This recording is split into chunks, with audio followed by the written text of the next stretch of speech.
李总，有事儿啊？姑娘，你的东西掉了，什么东西？把我掉了。你东西掉了？啊？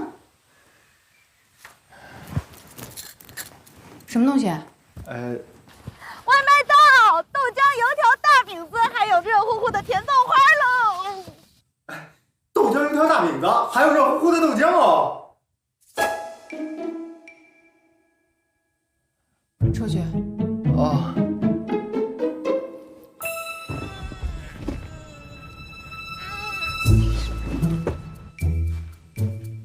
大哥，你们这是玩死我呀！你们，不好意思，不好意思1万，1万，计划照常进行。姐夫，我要上厕所。姐夫，啊，郝志啊，你没毛病吧？今天没事吧你？李总，请问这条路怎么走？哪里的路？通往你心里的路。又干什么呀？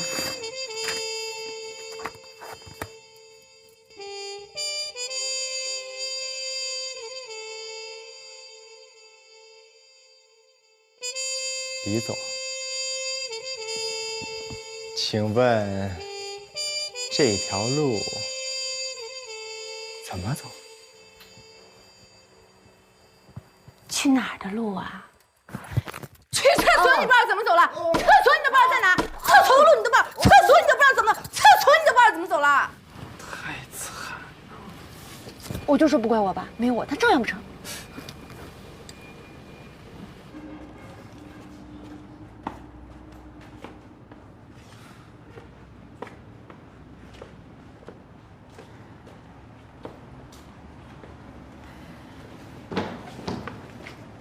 怎么样了？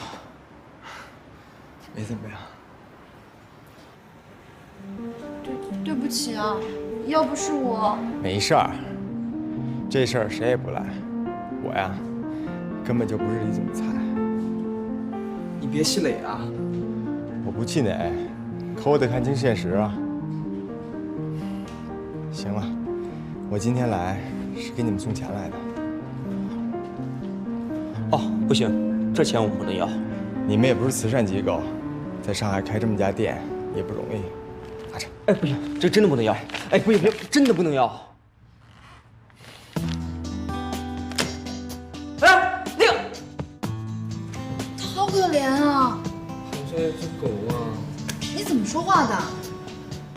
郭贝贝，你在这儿看店，把漆看好了啊。哎，老板，你去哪儿啊？人家是老总，我司机，这玩意儿也不对称，你说是不是？再说了，他受我伤，早几年有个男朋友骗了他好多钱，还比我跑。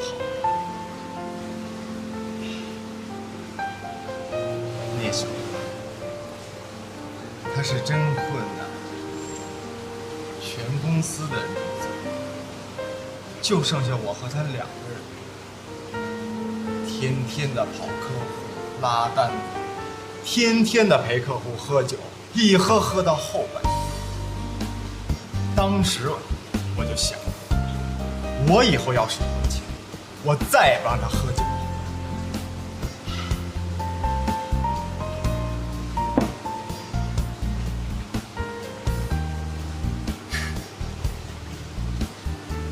可是，这以后是啥时候？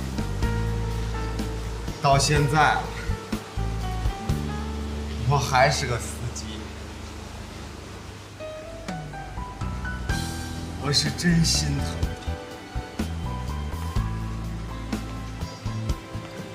他。不说了，来，喝酒。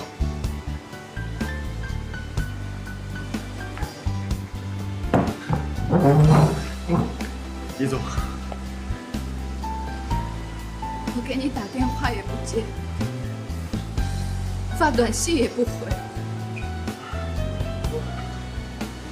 怕你在车上睡觉的时候吵到你，所以常年的经历。你去哪儿了？我都找不到你。